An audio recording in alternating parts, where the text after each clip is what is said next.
تو وہ بیچاری تو عدم تحفظ کا شکار ہے. یہ بھی ایک ایسپیکٹ. اور اس کے ساتھ دوسرا پہلو, کوئی بہن خدا نخواستہ بیوہ ہو کے یا مطلقہ ہو کے گھر آتی, اس گھر میں یہ بہت بڑا پرابلم ہو جاتا ہے. یا شادی نہیں ہوئی اس کی, یا شادی نہیں ہوئی, لیٹ شادیاں ہوتی ہیں. تو یہ جو پہلو ہے ہماری زندگیوں کا, ہم بیٹیوں کو امپاور نہیں کرتے. جو بیٹی خدا نخواستہ کا گھر ٹوٹ جاتا ہے, اس کی جاب کوئی نہیں سوچتا, اس کا بزنس کوئی نہیں سوچتا, اس کی اگلی شادی کے لیے نہیں سوچا جاتا, اور وہ خود بھی نہیں سوچتی بعض بچیاں. تو ہمیں چاہیے کہ معاشرے کے طور پہ ہم ایسے والنٹیئرز جو ہیں ان کو انکریج کریں کہ جو اس طرح کی شادیاں جو ہیں وہ کریں, ان بچیوں کو اپنے اپنے گھروں میں آبادی کا موقع دیں جہاں وہ دوبارہ سے جا کے نئی زندگی شروع کریں, نہ کہ اسی گھر میں اپنے بھائی کے ساتھ اور اپنی بھابھی کے ساتھ الجھتی رہیں اور وہ بیچارے آپس میں ہی ان عدم تحفظات کا شکار ہو کے اپنے گھر کو خراب کریں. ٹھیک ہے, ٹھیک ہے.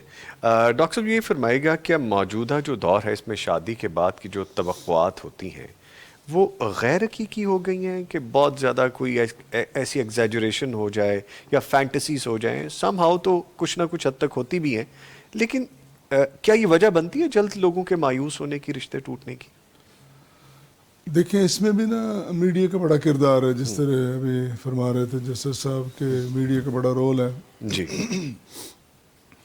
ایک تو میں یہ عرض کروں گا کہ میڈیا نے جو رول ادا کیا ہے جی وہ شیطان کے بیٹوں کا اور ذریت کا رول ادا کیا ہے. جی. کہ ایسے ایسے طریقے اور ایسے ایسے رشتے اور ایسے ایسے ناطے دکھائے سمجھائے جا رہے ہیں, اور ایسی ایسی باغی اور سرکش والے راستے کہ بس اوقات ہم بحیثیت مسلمان یا پاکستانی دیکھ کو اس کو بڑی شرمندگی ہوتی ہے کہ ہمارے یہ ادارے ہیں, یہ ہماری تہذیب ہے جو ہمیں دکھائی جا رہی ہے. قطعاً اس کا ہماری تہذیب اور تمدن کے ساتھ کوئی تعلق نہیں ہے جو میڈیا دکھا رہا ہے.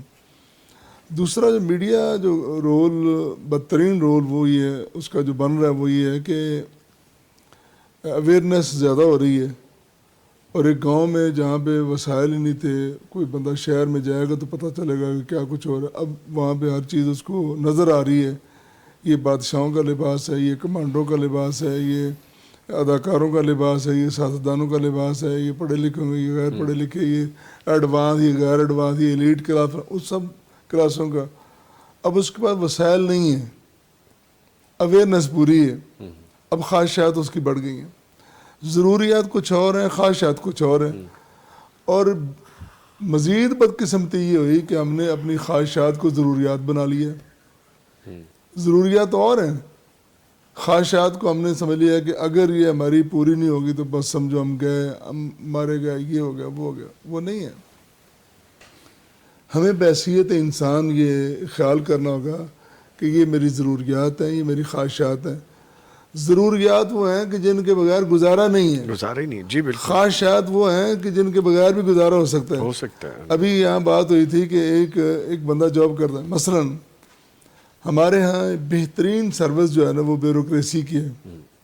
ویسے تو خیر بڑے گھر والوں کی بہترین سروس ہے, اس کے بعد عدلیہ کی آتی ہے اور اس کے بعد بیوروکریسی کی آتی ہے. لیکن بیوروکریسی کے لیے لوگ بڑی محنت کرتے ہیں. جی. ہر بندہ مقابلے کا امتحان دے رہا ہے کہ میں نے یہ کرنا. اس نے بہترین جاب حاصل کر لی, وہ افسر بن گیا, لیکن پھر بھی جب ڈپارٹمنٹ میں جاتا ہے اس کا سینئر کون ہے, اس کا رویہ کیسا ہے, اس کے ساتھ اس نے گزارا کرنا ہوتا ہے نا. تمام در پڑھائی کے باوجود, اپنی افسری کے باوجود وہ اپنے آفیسر کے سامنے متحد بن کے رہتا ہے, گزارا کرتا ہے. پھر وہ اس کو افسری ملتی ہے جا کے بڑے سال عمر کے آخری حصے میں, وہ آخری گریڈ ملتے ہیں, پھر وہ بڑی پاور میں آتا ہے. لیکن اس وقت بھی اس کے سینئر موجود ہوتے ہیں. مثلا بڑی جاب ہے, سیکرٹری بن گیا ایک ڈپارٹمنٹ کا, سیکرٹری کے اوپر وہ چیف سیکرٹری ہے, چیف سیکرٹری کے اوپر وہ وزیر اعلیٰ ہے, گورنر ہے, وہ آپ کی گورنمنٹ بیٹھی ہوئی ہے, پھر آگے بڑے بھائی بھی بیٹھے ہوئے ہیں, یہ سارا کچھ ہے. وہاں بھی تو بندہ گزارا کرتا ہے نا. جی. اتنا ٹیلنٹ ہونے کے باوجود, اتنا صلاحیتیں, اتنے اختیارات ہونے کے باوجود پھر بھی کہیں گے اس کو بے بسی آتی ہے. تو یہی اگر ہم اپنی زندگی میں کر لیں کہ ساری چیزیں اختیار میں نہیں ہوتی, ساری خواہشات مل نہیں جاتی, کچھ خواہشات ملتی ہیں اور کچھ. آئیڈیل تو کہتے ہیں, عام سے بڑا ایک جملہ ہے کہ آئیڈیل تو کبھی کسی کو آئیڈیل ملا ہے, نہیں ملتا. تو آئیڈیل بنائے رکھو, لیکن اپنی ضروریات کے مطابق ان کے ساتھ گزارا کریں اور چلتے Adjust جائیں. کرنا انشاءاللہ زندگی بڑی خوبصورت ہوگی. خوبصورت ہوگی. اچھا جس صاحب مجھے کچھ لائیو لنک پہ بھی کویسچنز آ گئے ہیں, وہ آپ سے جواب بھی مانگنا چاہ رہے ہیں. احمد اعظم لکھتے ہیں کہ خالہ کے گھر ہم 2 بہنوں کی شادی ہو گئی, ایک کو ڈیورس دے کر دوسری کو بھی نکال دیا. بھائی ماموں کی بیٹی ہے, انہوں نے بھائی کا ساتھ نہیں دیا. بھابھی کی بہن ہماری جٹھانی تھی, اب بھابھی بھائی کو لے کر علیحدہ ہو گئی ہیں کہ اپنی بہنوں کو نکالو گھر سے, پھر گھر واپس آئیں گے. اگر بھائی پلیز دعا کروا دیں کہ اللہ پاک ہم پر رحم کریں, ہماری بھابھی کا دل نرم ہو جائے. اب یہ دیکھیے کہ یہ معاملات وہ ہیں کہ جو ہر دوسرے تیسرے گھر میں آپ کو اس طرح کی چیزیں نظر آتی ہیں. تو جس صاحب اس پہ کیا آپ کہیں گے؟ دیکھیں یہ جو چھوٹے چھوٹے ہمارے گھروں کے مسائل پیدا ہو رہے ہیں, پرانے زمانے میں بہت کامن ہوتا تھا 2 شادیوں کا رواج, دواٹھی جس کو ہم کہتے تھے. اب آپ دیکھیں کہ اس طرح کی جو اویئرنیس ہے اس کے نتیجے میں اب لوگوں نے دیکھ لیا کہ ایک گھر میں اگر 2 بہنوں کی شادی ہوئی ہے یا بہن سے شادی ہوئی ہے دوسری سے خاوند کی, تو یہ چیزیں جو ہیں یہ کافی زیادہ اب کمپلیکیٹ ہو گئی. ہمیں کوشش تو یہ کرنی چاہیے کہ ہم شادیاں بے جوڑ نہ ہونے دیں. جوڑ کی شادی کا مطلب یہ ہوتا ہے کہ دونوں کے اندر ایک انٹلیکچول کمپیٹیبلٹی ہو. جہاں انٹلیکچول کمپیٹیبلٹی ہے وہاں میں نے دواٹھی شادیاں ٹوٹتے ہوئے دیکھا ہے اور ایک کپل کی زندگی چلتے ہوئے دیکھی. اچھا, کہ دونوں طرف شادیاں ہیں, ایک کپل نے ڈیورس کر دیا لیکن دوسرا کپل اپنے بچوں کے لیے اچھی زندگی گزار رہا ہے. تو مسئلہ ہے آپس میں ہم آہنگی کا اور کمپیٹیبلٹی کا, انٹلیکچول کمپیٹیبلٹی کا. ٹھیک ہے, دونوں طرف سے میں آج علماء کرام کے گھیرے میں ہوں. میری جرت نہیں ہو رہی کہ میں کوئی مذہبی حوالہ, میں محفوظ جگہ پہ ہوں, لیکن میری جرت جو ہے وہ رخصت ہو گئی ہے کوئی حوالہ دیتے ہوئے کہ قرآن پاک میں جو سب سے زیادہ چیز واضح طور پہ بیان ہوئی ہے وہ یہ ہے کہ میاں بیوی ایک دوسرے کا لباس ہے. اب آپ یہ دیکھیں کہ میں روزانہ جب گھر سے نکلتا ہوں اور کچھ دیکھوں نہ دیکھوں, کم از کم یہ ضرور دیکھتا ہوں میرے کپڑے میل تو نہیں لگی ہوئی, کوئی میرے کپڑوں کے اوپر کوئی دھبا تو نہیں لگا. میں اپنے جسم کے سارے عیب چھپاتا ہوں اپنے کپڑوں میں. جب درزی میرے کپڑوں کا ناپ لیتا ہے لباس کا تو میں سے کہتا یار دیکھ لینا, ادھر سے ہڈیاں نکلی ہوئی ہیں, ادھر سے پسلیاں نظر آتی ہیں, تو یہ ذرا مجھے بے عیب کر کے دکھانا کپڑوں. اور یہ جو لباس کا استعارہ ہے اور اس کے ساتھ جو دوسرا استعارہ قرآن پاک کا ہے وہ یہ ہے کہ تم لوگوں میں جب جھگڑا ہوتا ہے, جیسے یہ سوال کرنے والے کا ہے, تو آپ لوگوں کے لیے جو بہترین راستہ قرآن پاک نے تجویز کیا ہے کہ دونوں فریقین ایک بڑے کو لے آؤ درمیان میں. کسی بڑے کی منت سماجت کرو کہ آپ ہمارے درمیان دیکھیں ہم دونوں میں غلطی پہ کون ہے. ٹھیک ہے, ایک میں یہاں پہ لیسن کے طور پہ, میسج کے طور پہ اپنی درد مندی سے ایک بات کہنا چاہتا ہوں. ہر آنے والا جوڑا جو ہمارے پاس آتا ہے جس کو ہم مکالمے کی دعوت دیتے ہیں, آپس میں ڈائلاگ نہیں ہے میاں بیوی کا, مکالمہ نہیں ہے, گفتگو نہیں ہے, یہ ہر لیول پہ نہیں ہے. ڈاکٹر اور وکیل کی آپ دیکھ لیں زندگیاں, ان کے اپنے کلائنٹ کے ساتھ, اپنے پیشنٹ کے ساتھ مکالمہ کوئی نہیں رہا, 2 منٹ نہیں لگاتے فارغ کر دیتے ہیں آپ. استاد کا شاگرد کے ساتھ مکالمہ نہیں رہا, مکالمہ کم ہے, لیکن میاں بیوی کا مکالمہ تو ازحد ضروری ہے. ضروری ہے. اب مکالمے کے لیے یہاں جو میں میسج دینا چاہ رہا ہوں وہ یہ ہے کہ یہ مکالمہ کرنا کہ میرے پاس جو آتے ہیں لوگ کہ ہم دونوں میں سے کون ٹھیک ہے, جیسا آپ فیصلہ کر, ان کو جب میں اس بات پہ قائل کر لیتا ہوں, تھوڑی دیر لگتی ہے مجھے. اب جو سننے والے ہیں وہ اس سے فائدہ اٹھائیں, وہ خود اس بات کو ابھی سمجھ لیں. جب ان کو یہ سمجھ آتی ہے کہ مکالمے کا یہ ہرگز مطلب نہیں ہے کہ ہم میں سے کون ٹھیک ہے, مکالمے کا میں ان کو بتاتا ہوں مطلب یہ ہے کہ بات کیا ٹھیک ہے, سنیں ایک دوسرے کو, نہیں نہ سنیں بے شک. اچھا, مکالمے کا خلاصہ یہ ہے کہ ٹھیک کیا ہے. ہم سوچتے ہیں مجھ میں اور اس میں ٹھیک کون, وہ تو ڈیبیٹ ہے, میں ٹھیک ہوں, جھگڑا ہے, اس کو تو دنیا کی کوئی طاقت ختم نہیں کرا سکتی. تو دونوں کو چپ کرانا ہوتا ہے مجھے. پہلے دن پہلی میٹنگ میں جو بھی آتے ہیں لوگ سن رہے ہوں گے کئی, میں کہتا ہوں پہلے آپ ہی میرے ساتھ یہ طے کر لو کہ مجھے آپ دعوت دے رہے ہو اگر کچھ مدد کرنے کی تو میں یہ بتاؤں آپ کو کہ صحیح کیا ہے, آپ نے اکٹھے رہنا ہے نہیں رہنا ہے, آپ کی یہ پرابلم ہے, یہ کیوں ہے, یہ کیوں ہے, تو میں آپ کو صحیح ڈھونڈ کے دوں, نہ کہ میں یہ بتاؤں آپ میں سے کہ دونوں میں سے ٹھیک کون ہے. اس مکالمے کا فائدہ ہی کون نہیں, یہ بیکار مکالمہ ہے. ہر میاں بیوی یہی کر رہے ہیں, ہر ساس سسر یہی طے کر رہا ہے میری بیٹی ٹھیک ہے, میرا بیٹا ٹھیک ہے. آپ نے یہ بڑی خوبصورت بات کی ہے کہ ٹھیک کون ہے, میں ٹھیک ہوں یا یہ ٹھیک ہے, یہ مکالمہ نہیں ہے, یہ نہیں ہے. ہونا یہ چاہیے کہ اصل میں ٹھیک کیا ہے, ٹھیک کیا ہے, حقیقت کیا ہے, حقیقت کیا ہے, ہونا کیا چاہیے اور ہم کر کیا رہے ہیں.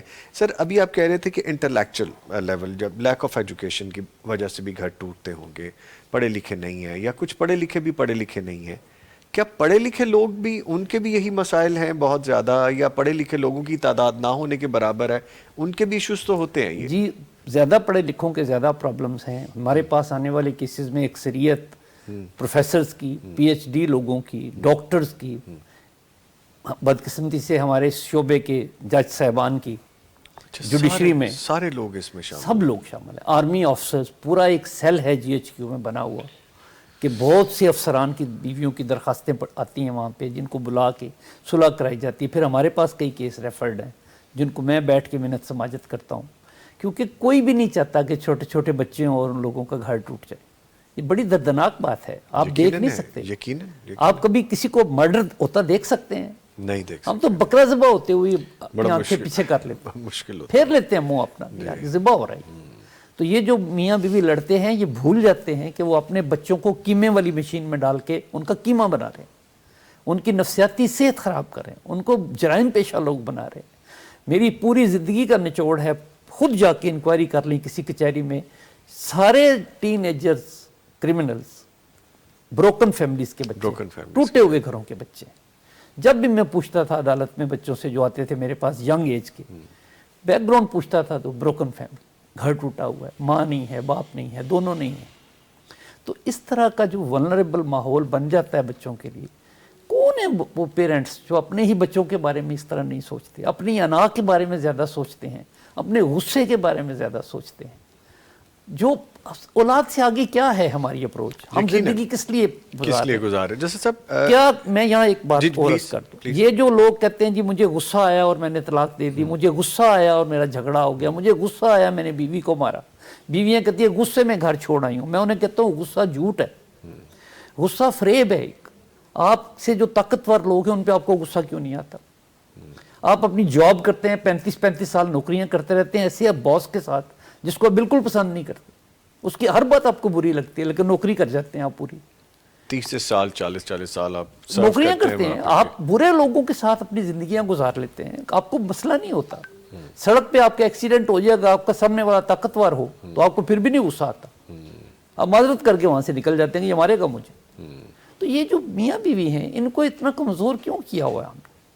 خاوند کی ایک ہی مجبوری ہے نا کہ اب وہ بوڑھے والدین کی خدمت نہیں کر سکتا کیونکہ وہ ورکنگ ہے, اس نے صبح سے شام تک گھر میں نہیں رہنا. جنہوں نے اس گوشت کے لوتھڑے کو بڑا کیا ہے ان کا کوئی خیال رکھے. وہ شادی کرتا ہے, اس مقصد شادی کرتا ہے. اب اتنا بڑا مقصد ہے خاوند کا شادی کرنے کا کہ میرے ماں باپ کی کوئی ذمہ داری اٹھائے. بیوی کے لیے کیا مشکل ہے کہ وہ یہ ذمہ داری خاوند کی اٹھا لے اور خاوند کو جیت جائے. میں گارنٹی دیتا ہوں خاوند کو ون کر لیتی ہیں ایسی بیویاں, یقیناً. تو یہ کتنے آسان نسخے ہیں ایک دوسرے کو جیتنے کے. ہم وہ نسخے تو سوشل میڈیا پہ ڈھونڈتے ہیں جو توڑنے کا باعث بنے, جوڑنے کا باعث ہے ان کو نہیں ڈھونڈ. اچھا جیسا ابھی ہم بات کر رہے تھے ناپسندیدگی کی, بہت سارے ایسے کیسز بھی آتے ہوں گے آپ کے پاس کہ جس میں لائف تو گزر رہی تھی لیکن ایٹ اے سرٹن ایج یا سرٹن ٹائم ان کو یہ فیل ہوگا کہ یار بس بہت رہ لیا اس شخص کے ساتھ یا اس عورت کے ساتھ, میں ڈے ون سے نہیں رہنا چاہتی تھی یا رہنا نہیں چاہتا تھا. ایسے گھر بس جاتے ہیں یا ان کا پھر سیپریشن نہیں ہوتی ہے وہ گھر ان گھروں میں؟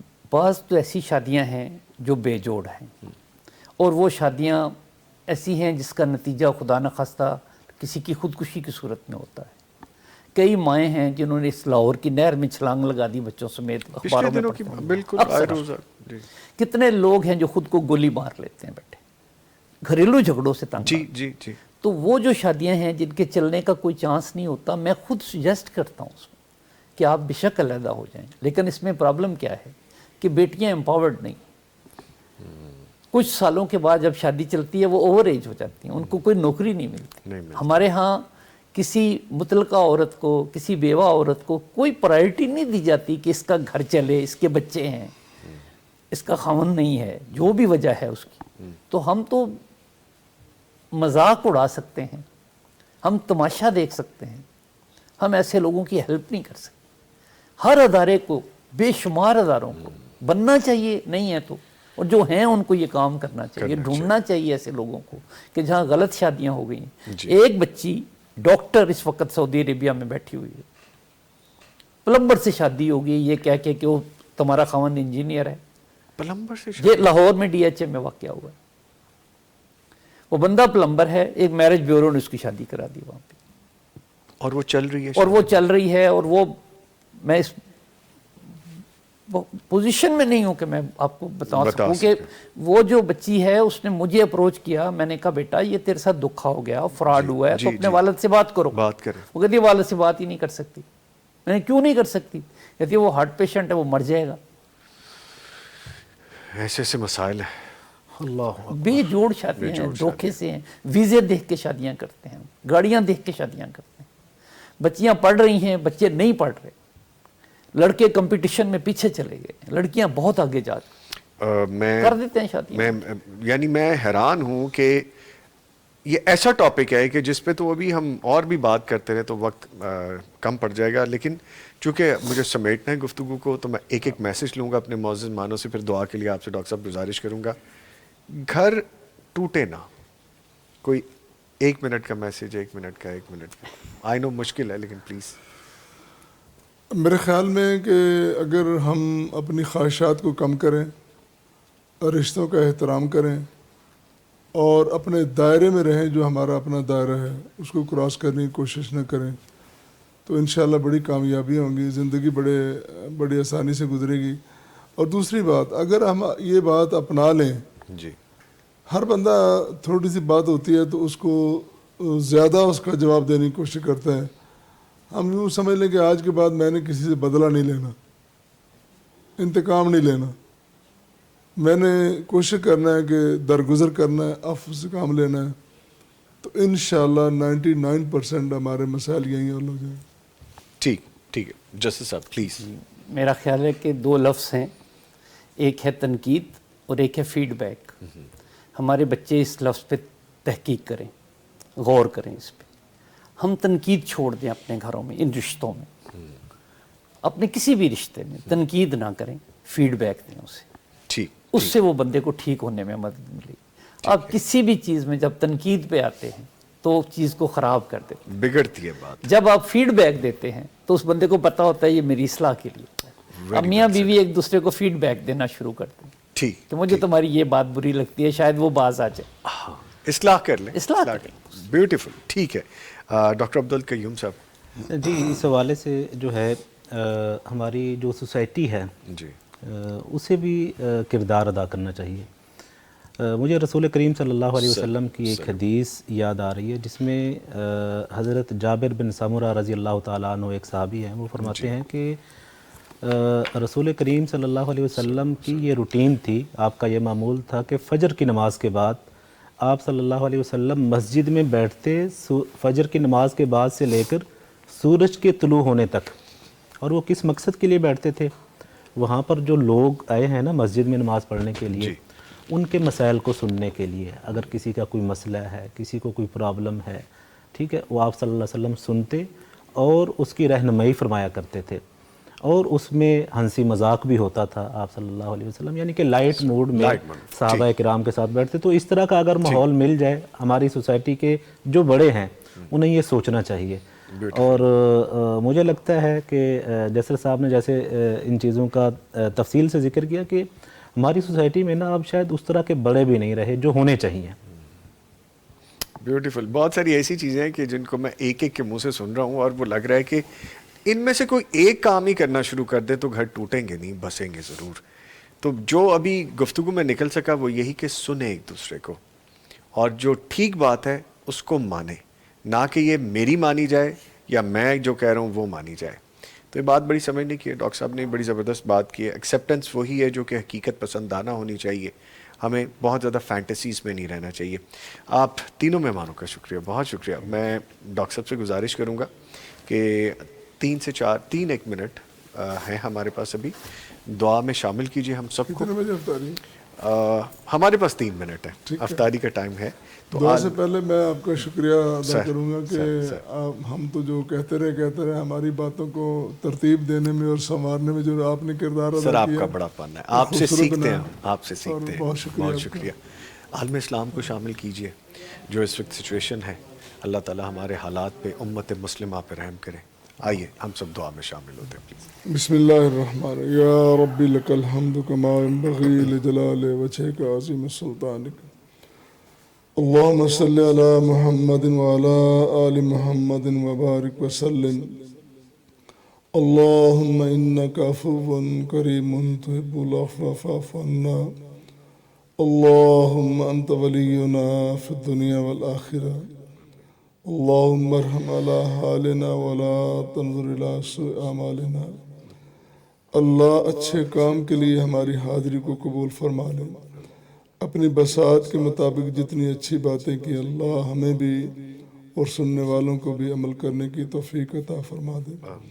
اللہ ہم سب کے صغیرہ کبیرہ گناہ معاف فرما دے، اللہ صغیرہ کبیرہ سب گناہ معاف فرما، اللہ ہمارے گھروں میں اپنی رحمتیں نازل فرما، اللہ ٹوٹتے رشتوں کو بچانے کے لیے اللہ ہمیں توفیق دے کہ بہترین کردار ادا کر سکیں۔ اللہ جو عدم برداشت کا ماحول پیدا ہو گیا ہے، اللہ ہم نے برداشت کرنے کا زیادہ سے زیادہ میدہ پیدا فرما، محبتیں پیدا فرما، اللہ ایک دوسرے کی طرف دیکھیں، پیار کی محبت کی نظر سے دیکھیں، اللہ محبت کا ماحول پیدا کرنے کے لیے ہم سب کو کردار ادا کرنے کی اللہ توفیق عطا فرما، اللہ ہمارے حال پہ رحم و کرم فرما، اللہ بڑے مشکل ترین وقت سے گزر رہے ہیں، اللہ ہمارے پاس کچھ بھی نہیں ہے، اپنا کرم فرما دے، اپنا رحم فرما دے، ان حالات سے نکلنے کے لیے ہماری مدد فرما، اللہ امت مسلمہ کو متحد فرما دے، بڑا مشکل وقت ہے، بڑا کڑا وقت ہے، اللہ جس طرح دنیا کا کفر اکٹھا ہو گیا ہے، اللہ اسلام کو بھی متحد فرما دے، تمام مسلم ریاستوں کو، مسلم حکومتوں کو متحد فرما دے، تمام امت مسلمہ کو متحد فرما دے، اللہ ہم فرقہ واریت کو آگے بڑھانے کی بجائے اللہ اسلام کی طرف آئیں، کتاب و سنت کی طرف آئیں، سب ایک ہو جائیں، سب یکجا ہو جائیں، اللہ ہم سب کو اس کی توفیق عطا فرما دے۔ اللہ رمضان کا مہینہ ہے اور بڑی برکتوں والی ساعتیں ہیں، بڑی رحمتوں والی ساعتیں ہیں، اللہ تو نے اعلان کرنا ہے کہ میں نے فلاں فلاں شخص کو جہنم کی آگ سے آزاد کر دیا، اللہ ہمیں بھی اس فہرست میں شامل فرما دے، اعلان ہو جائے کہ ہم نے فلاں شخص پہ خاص کر ہمارے نام لے کر رحم فرما دیا، کرم فرما دیا، بخشش عطا کر دی، جہنم کی آگ سے آزاد کر دیا، جنت میں داخلہ عطا کر دیا، اللہ اس فہرست میں ہمیں بھی شامل فرما دے، اللہ ہم سب کو ساقی کوثر کے ہاتھوں پانی نصیب فرما دے، حوض کوثر کا پانی نصیب فرما دے، شافع محشر کی شفاعت نصیب فرما دے، اللہ اس رمضان کو ہمارے لیے سفارشی بنا دے، اس قرآن کو ہمارے لیے سفارشی بنا دے، یہ قرآن اور رمضان تیرے دربار میں کھڑے ہو جائیں، اللہ ہمیں بھی وہ خوش نصیب بنا دے جس کا دامن پکڑ کر کہیں کہ اس کو جہنم میں نہیں جانے دیں گے، جنت میں ساتھ لے کے جائیں گے، اللہ قرآن اور رمضان کو ہمارا سفارشی بنا دے، اللہ ہمیں توفیق دے کہ ہم اپنی اصلاح کر سکیں، اللہ صراط مستقیم، اللہ ہمیں توفیق دے کہ صراط مستقیم پہ کھڑے ہو سکیں، قائم ہو سکیں، اللہ جب تک زندہ رہیں اسلام پہ رہیں، اللہ موت آئے تو ایمان کی حالت میں آئے، ربنا تقبل منا انک انت السمیع الدعاء، وصلی اللہ تعالی علی خیر خلقہ محمد وعلی آلہ واصحابہ اجمعین برحمتک یا ارحم الراحمین۔ اس کے ساتھ میں اپنے معزز مہمانوں کا ڈاکٹر عبدالقیوم عبدالستار صاحب کا شکریہ ادا کروں گا، بھائی آپ آئے، آپ کے آنے کا شکریہ، اور پیشنس کا بھی شکریہ خاص طور پہ آپ کا، بہت شکریہ آپ کا، اور موجود رہے